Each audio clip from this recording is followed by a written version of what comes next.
So today at the Xbox Game Showcase, we got our first look into what the gameplay for Battlefield 2042 is going to look like with the gameplay trailer. Now fortunately we didn't have to wait too long, it was only 7 games in, so that was definitely good. I was kind of thinking it was going to be at the end of the live stream, but it wasn't, so that was a nice little surprise. And yeah, I just wanted to give you my thoughts on it, maybe some predictions about where some things could go, and yeah, kind of just like the reveal trailer. So I think my biggest question when watching the gameplay trailer was what the overall feel for the game is going to be like. The gameplay is going to be a lot more indicative about what that was going to look like compared to the basic reveal trailer, as we get to see, you know, tanks, planes, the UI, how soldiers are going to run around and such. So still continuing with the same themes, I'm happy to say that's a good trend and the marketing campaign is continuing on strong. We're still getting a lot of those big only in Battlefield moments.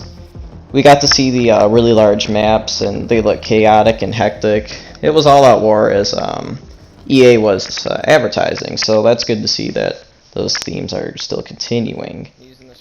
Now these big maps do look pretty wild, and I think they got me interested to play them. The scale is definitely interesting, and it would be nice to play it if I can eventually snag a PS5, so hopefully the PS4 version can be about the same feel, if you know what I mean. I guess one concern I might have with the larger scale of the game is that the classic Battlefield formula might be lost and muddied in the mix. And kind of like I said before, DICE may be going for these only in Battlefield moments, but they may not recognize what makes a Battlefield game, so they may be neglecting that, or may have neglected that in the development process. So hopefully that is not true, and we get really cool big maps, and we get that classic Battlefield fun. Now I do say the community was pretty excited overall. No major controversies again, and yeah, the marketing campaign's heading off really strong, and this is what this game really needed after Battlefield 5 had a little bit of a failure. Now, the only criticism I have overall for the trailer, it was really quick pace. I was kind of hoping for more of a BF4 style of gameplay where we got to see more shots and really got to get a better feel for how the game was going to be like. So I guess that's a little thing, but we're going to get more information as well as the marketing campaign continues on. And it's only the pre-alpha gameplay, so everything I say from here on out really can't be all that judgmental because this is not the final version of the game, so there is much to change. That yeah, a lot can change in the next few months that they've made the trailer and such. Wow, you're shit, dude. All right. So for some quick information bits that I was able to pick out of the trailer and how the gameplay might be. For attrition, it looks like the vehicle attrition is gone because there's little infinite signs around the different type of munitions you could use. So I'm just going to assume that attrition is gone for the rest of the game, and this is definitely a positive step, and let's not repeat Battlefield 5's mistakes of attrition. Movement, we didn't really get to see soldier movement all that much. There was a little sprint, kind of like how Modern Warfare does it, where the soldier holds the gun in one hand. We also saw some zip lines were pre-established that soldiers could use to connect between different skyscrapers, along with the specialist ability that one character has that has the zipline gun. He can use it on more structures than the pre-established ones. And then the wingsuit that we saw in the trailer, that seems to be a third-person specialist. So one character is going to get that, and you go into a third-person camera. Weapon customization. We didn't get too much on it, but we did get to see the in-game customization that was talked about. So I'm just guessing that we're going to be able to use the D-pad because the customization system looks like a plus. So you get to change out 3 different kinds of barrels, optics, magazines. I think there was one more thing, I don't remember. So I guess it's good for balance in that matter because you can't bring everything with you, and you can't have all the options. So with only 3 options to switch between in-game, hopefully that can help with the balance.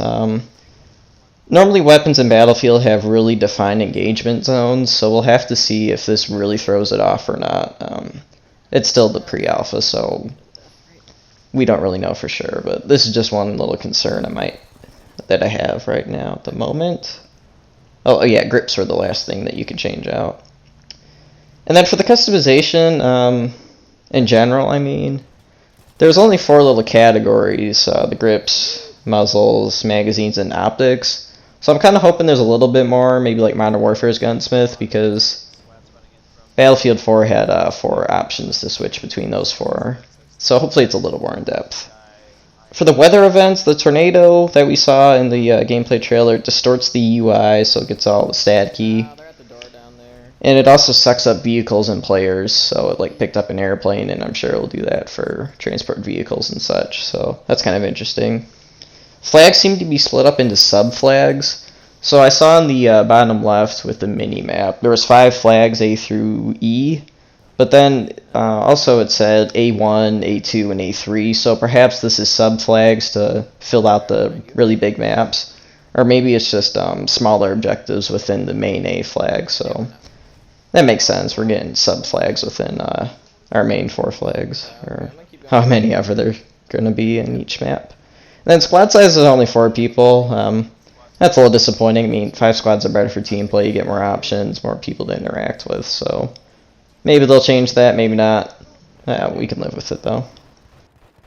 So now for some pros that I think could be promising for the game. I really like how the user interface looks. Just the color schemes and how they outlined it, I think it really matches the tone they're going for with this futuristic setting. And yeah, it's a lot better than BF5. Yeah, it just matches the tone really well. And also another thing, it seems to be giving us a lot more information than in past Battlefields, so just for an example, I'm sure there's going to be more that the UI tells us that we can use to our advantage. You can see the speed of tanks and helicopters on the left side of the aiming reticle, and both of those vehicle classes have on the top of the reticle a compass, so that way you can give out more detailed marks to your teammates. And then on the right side of the reticles, you can see the elevation for the helicopters, and then whatever your barrel angle is at for your tank. I believe that's what that percent was. And then also for squad mates and other objectives, you can clearly see how far away that specific thing is in meters, I assume. So instead of like Battlefield 5 where you had to ping a specific object and then kind of look for that, it's really easy to see, alright, my buddy's like 40 meters away from me and he's in that direction, southwest or something. The only recommendation I would have for the UI, now it's just the pre-alpha, of course, they'd probably change this. It would just be to make the weapon names a little larger, because it was the smallest thing in the bottom right, and maybe a little hard to see, so I'm sure they've increased that in size, and maybe we can do that in the options ourselves. And then for vehicles, attrition seems to be gone, like I said, which is good, because attrition just, it really makes objective play a lot more challenging, and losing your health and not being able to regain it back. And then my favorite moment in the trailer was, I'm pretty sure, really confident, I saw an F-22 Raptor at about 2:30 on the Indian Shipwreck map, which I was kind of surprised it wasn't in BF4 when I started playing, so I think it's definitely appropriate that they're bringing it in. And honestly, that one little thing makes me want to play the game a lot more for some reason, so yeah, hopefully we can get the F-22 Raptor in the game. That'd be really cool. It's a sexy thing. And kind of like I said from the normal reveal trailer, I kind of feel BF-2042 is bleeding a little bit into the COD zone. So in this, I kind of saw the movement, like I said, with the one-hand running of the weapon.